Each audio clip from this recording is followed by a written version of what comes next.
if I don't have carbs, I am not a good person. Should I go on protein powder? It's like, well, would you say you're going on milk? No.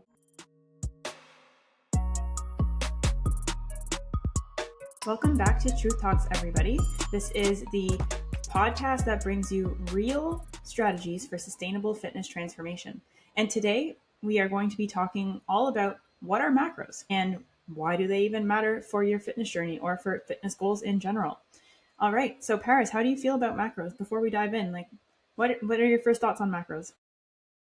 Oh, I don't know. I love macaroni, so I was hoping that that's what we were going to talk about. But then when I saw your notes, I was like a little bit disappointed, but also I'm passionate about macronutrients as well. Yeah, amazing. Amazing. So for those of you who are tuning in today, macros might be something that you know lots about. It might be something you know a little about. It might be something you're like, why does everybody keep shouting out this term? What the heck is a macro? So today we're hoping to provide a little bit of knowledge and background intel on the concept of macros, aka macronutrients, and start to dive into like each of the three of them. I'm giving away some spoilers already that there's three, and what they mean for your fitness journey. Now, there's also an entire skill and practice around tracking macros. We're not going to touch on that today. We're going to save that for a future episode. We really want this to be focused on just the nutritional knowledge that you need to have in the back of your mind. And then we'll focus on the skills and the practical applications at a later date. Alrighty. So without further ado, let's just dive right in. Paris, can you please define macros for us? Tell us a little bit, what are macros? Simply put, macronutrients are the things in our diet that essentially make up calories. So they're protein, carbohydrates, and fats, and we ingest those, and our body derives energy from those three things. Okay, you can think of them. You might have heard like micros or micronutrients. Those are the things that our body gets in smaller quantities. They don't actually have calories. That's more vitamins, minerals, stuff like that. But macronutrients are, pretty much essentially just they make up the calories in our diet, and that's like the simplest way to think. Yeah, and so you alluded to the fact that there's three of them. Can you do a quick walkthrough of each of the three of them, and how does that relate to the calorie content that they represent? Yeah, so we have three: protein, carbohydrates, and fats. Protein and carbs both have 4 calories per gram, and fats have 9 calories per gram. Now, it's important to note that that doesn't mean it has 4 or 9 calories per gram of food weight. It means per gram of the actual macronutrient. So if I weigh a gram of chicken and I think, oh, this is a protein source, that doesn't have 4 calories because there's other contents of food like water and a lot of other things, right? So just kind of thinking about that. But yeah, so 4 calories per gram for carbohydrates and protein, 9 calories per gram for fat. So fat is more calorie dense, which is why it's very easy to consume a lot of calories when we have higher fat foods like peanut butter, oil, stuff like that. That's why they add up fast. Right. So before we actually go back into the calories, let's talk a little bit about each of the 3 macronutrients and kind of what they do for us, because the story behind them is a lot more than just calories, right? They each serve a very important function in our bodies. So why don't we kick things off with protein, because everyone's all jazzed about protein. So what the heck does protein actually do for us that makes it feel so valuable? Yeah, so there's a lot of different ways we can kind of talk about these macros, but I'm going to keep it simple for the purpose of this podcast.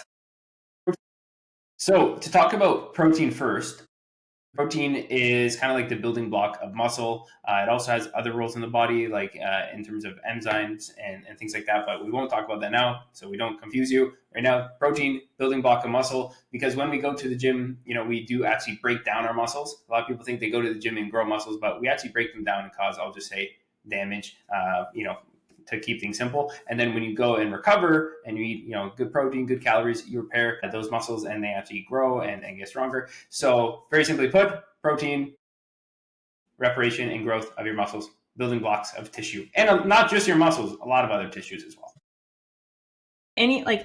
Pretty much anything that has like some sort of tangibility to it in your body has protein, right? Because it's a building block of, we say it's a building block of muscle because muscle is tissue, right?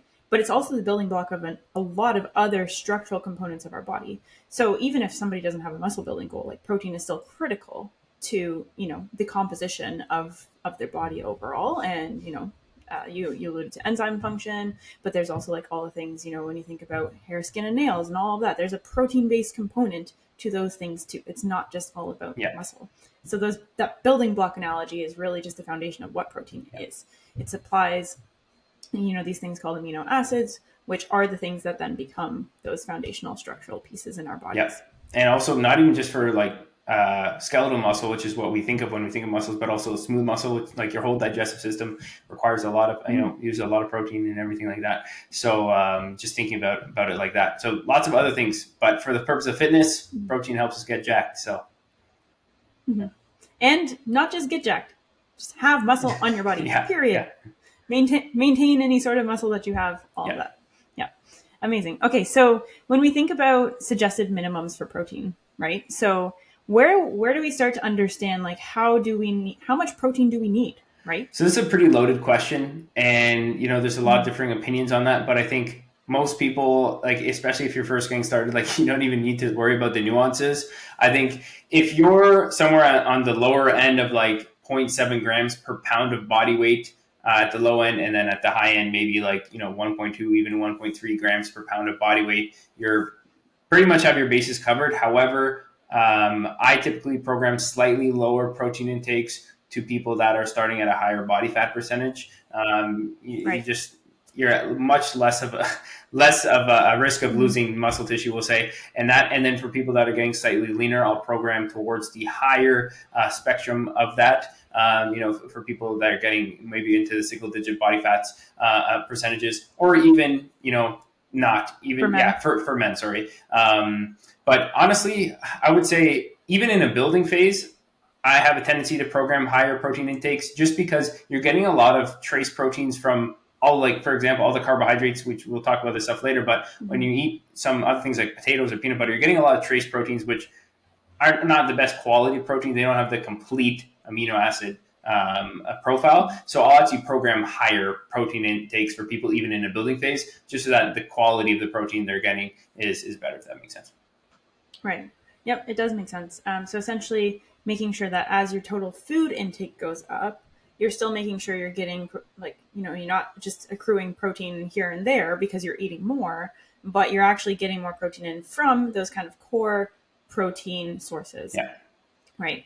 So just a lot of people might know this already, but let's just shout them out because we're talking about each of the three macronutrients. I'd love to just allude to some of the core, protein sources that we talk about. So obviously there's like lean protein sources that come from animal products. So that would be chicken, white fish, beef, pork, some cuts of pork, some more lean than others. Any sort of seafood kind of typically, falls into that. So when I said white fish, shrimp would also be part of it. Tuna, canned tuna, that sort of thing. But when it comes to, let's say non-animal based protein sources, just to put a few examples out there for people, we can think about vegetarian protein sources and we can think about vegan protein sources.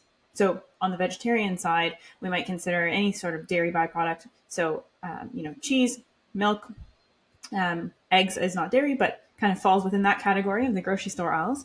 And those are all great. Greek yogurt, absolutely one of my favorites.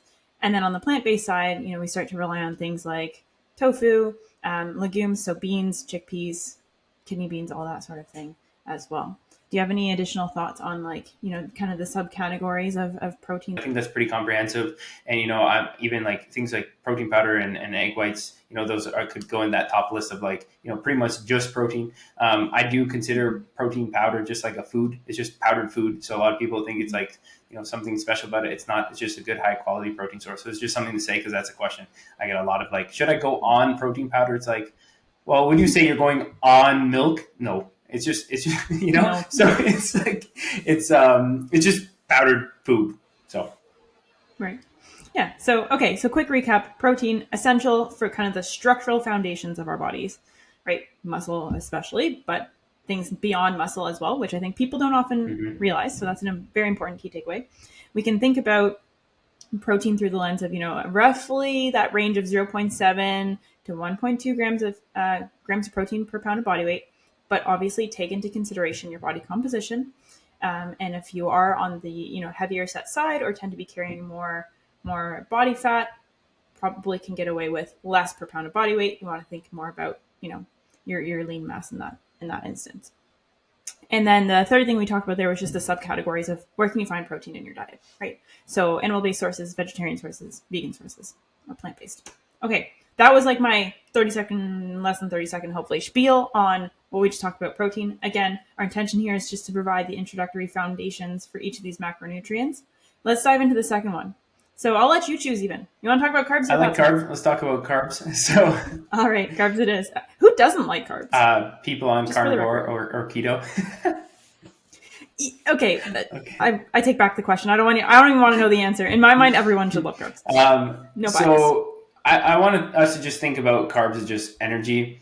And, I think especially when we're talking about people who lift weights, carbs are pretty important for a lot of the types of exercise that we're going to be doing when we're trying to build a nice physique. But not only in terms of fueling workouts and recovering from workouts, because those are main role of carbs essentially, but also for your brain. I think a lot of people don't think about even like carbs help release serotonin, which is just transmitter feeling of well-being, stuff like that.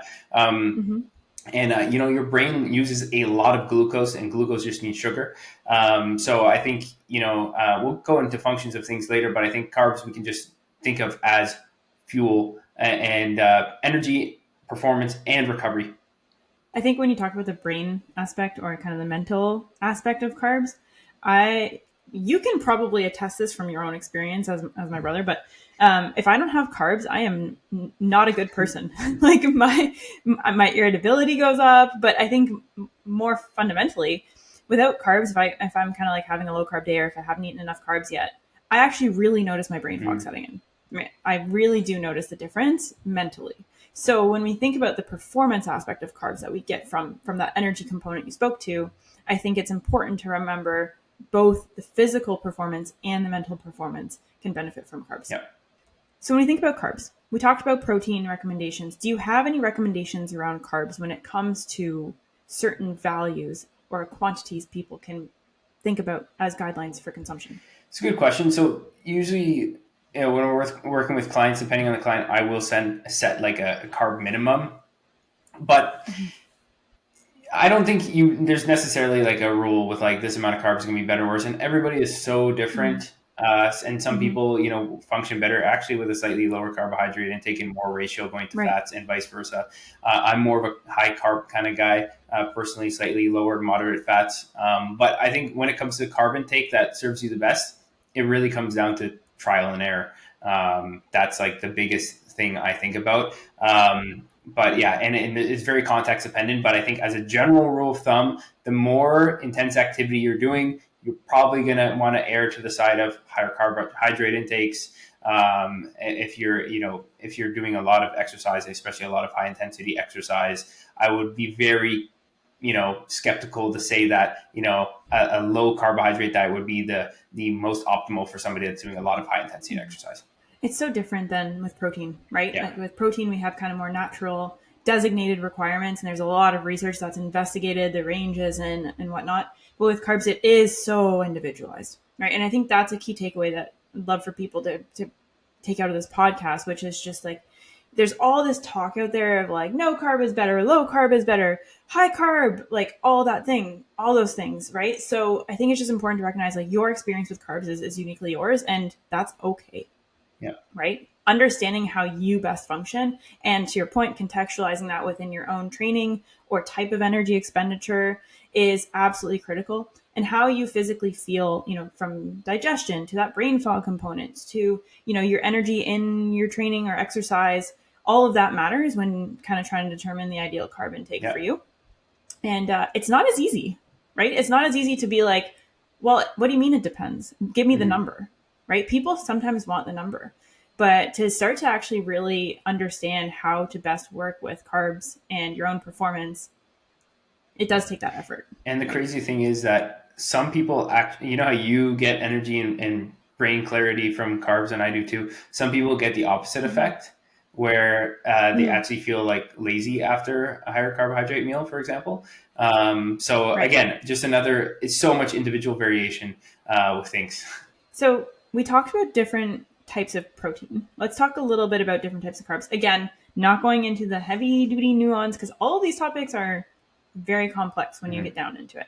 But if we were to think about carbs, we've got kind of your starchy carbs and your simple carbs, or what people often might have heard as of like simple sugars and complex carbohydrates, right?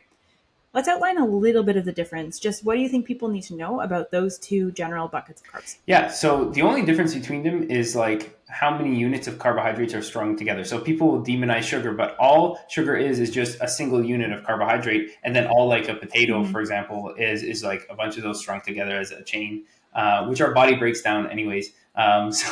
So Right. At the molecular level, yeah, even, right? Like when we think about how many quote unquote carbs are strung together, we're going to all break it down into individual carb units, yeah, anyways, right? So some of it is just broken down faster, and those are the sugars. hmm And then the complex carbohydrates or starchier carbs are broken down slower because there's multiple strings that it needs to break down into individual carb yeah, units. for sure, for sure. And obviously, most things that we need to worry about for the purpose of this conversation is just the satiety and the how quick they digest. We'll talk about kind of practical stuff with these macros later, but like obviously, if you eat a sweet potato, you're going to be, receiving a slow, steady drip of energy compared to if I chugged half a can of Coke, right? That's like instantaneously digested. So just kind of knowing like what you need based on what's going on, and also again context of what you're doing. I think we should also remind people that fiber is we can kind of let's bundle that in under the umbrella of carbs. Let's just do that for simplicity. And yeah, so just another thing to think about. Some carbohydrates have more fiber, some have less. And let's also think about carbs do contain, like fruits and veggies are considered carbs. So when people say I don't eat carbs, so it's like, oh, you had an apple today, so yeah, you do. Mm-hmm. And you know what? It's actually a simple carb because, right?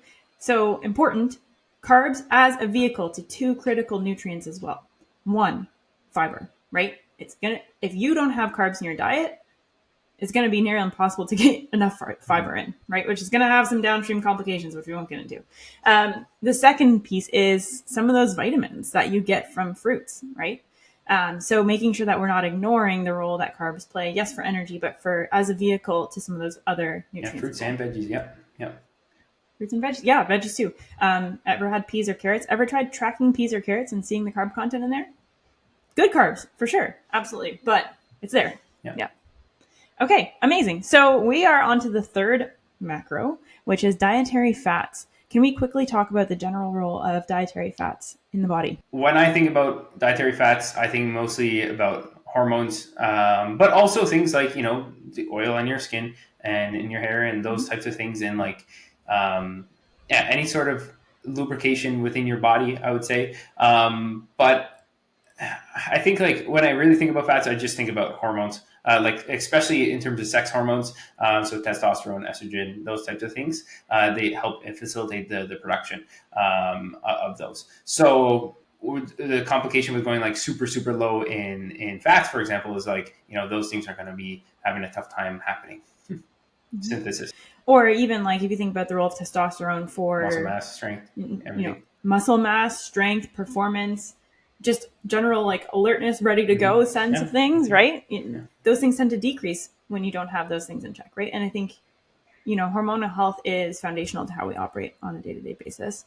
So remembering that fats aren't fat, they are dietary fats that provide that service to your body. Yeah.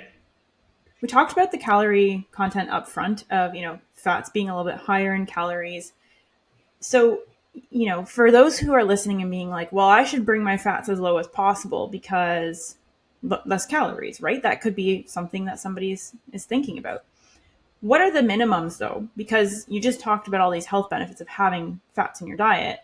What are the minimums that somebody should be considering to make sure that they're not going too far on the downside of fats, meaning they're not, denying or depriving their body of the necessary resources for hormonal health and other functions?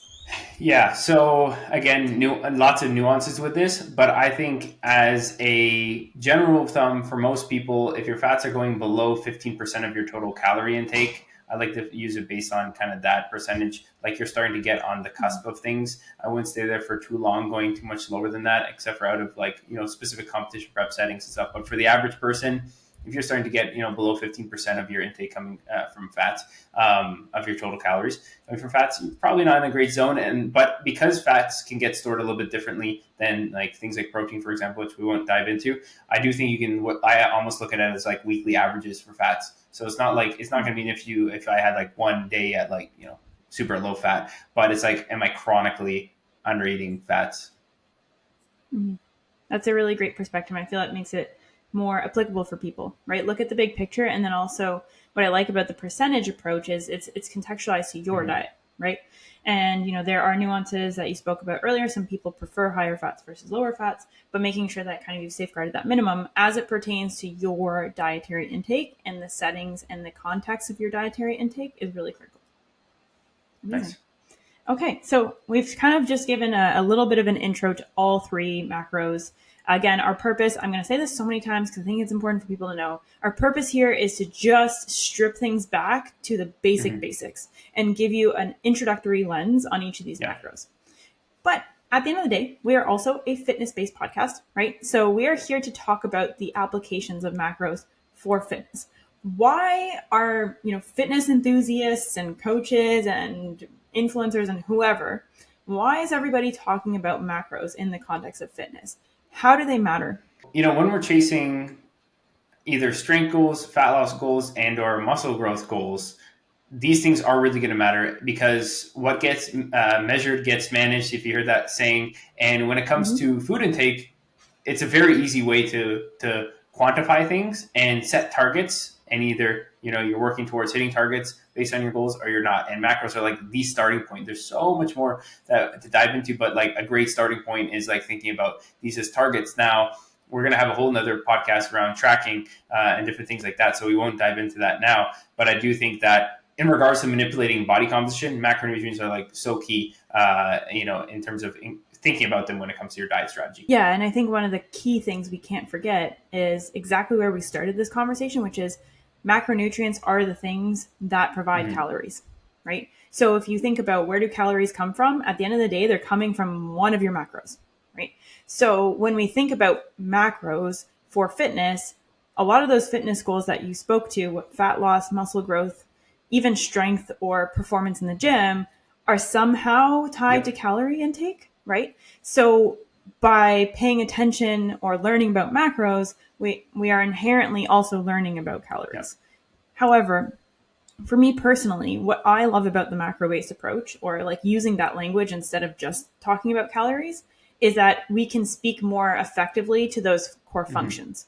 What are my calories doing for me when they come from each of these different sources, instead of just being like, oh yeah, calories, it's a number. I'm up, down, too low, too high, whatever it might be, right? So it starts to add purpose to our calorie intake.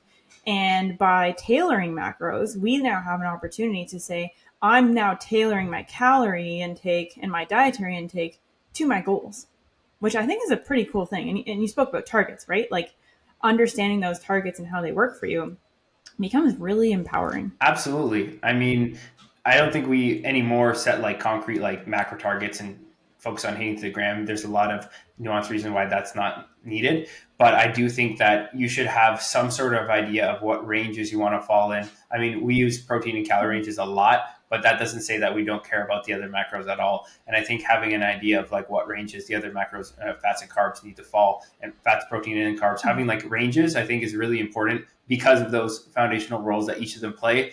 And even if you are taking a very simple approach with like a protein and calorie range, for example, you still need to know what purpose the fat and carb ratios will have, based on your goals, based on your preferences, based on your individual, body's response to these type of things. I think if anything too, even if you are, just focusing on tracking your protein and hitting a calorie target, you will naturally see often in like, I know we're not talking about the skill of tracking, but you'll see things broken down into carbs and fats because that's kind of how all the apps are set up anyways.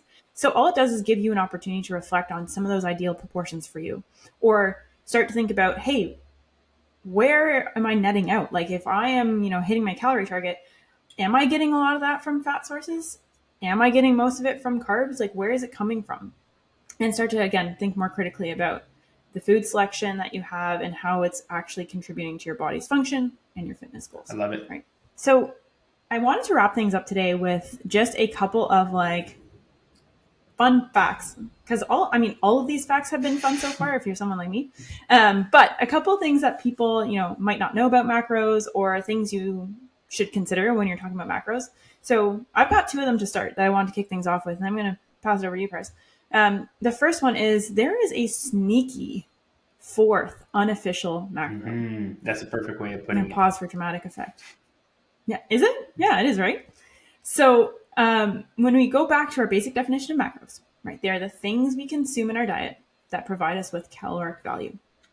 Well, yes, carbs, fats, proteins all provide calorie value. So does alcohol, right? So alcohol is often seen as like that fourth unofficial macronutrient because it is another way that our bodies actually get calories. And if you pick up a beer, some of those calories will be from the carbs that are in that beer, but that most of those calories are actually still coming from the actual alcohol component. Alcohol as molecules still gives us caloric value. And so I think that's a really important thing, is if you are thinking about macros and thinking about the relationship with calories, we can't forget that alcohol is that fourth unofficial macro. 7 calories per gram. That one. Right. So yes, good point. So as when it falls in that spectrum, we've got carbs and protein on the lower side in terms of caloric value per gram, fats on the higher side, and alcohol closer up to that higher fat side of things. The other thing I want people to remember about macros is foods are not exclusively one macro, right? So we gave some examples of different foods throughout the course of our conversation, but we don't eat macros. We eat food, right? And the food is comprised of macros, but it's very, very rare that you'll find a food that is exclusively one thing. You mentioned egg whites, protein powders. Yes, those tend to be pretty much just straight protein for the most part.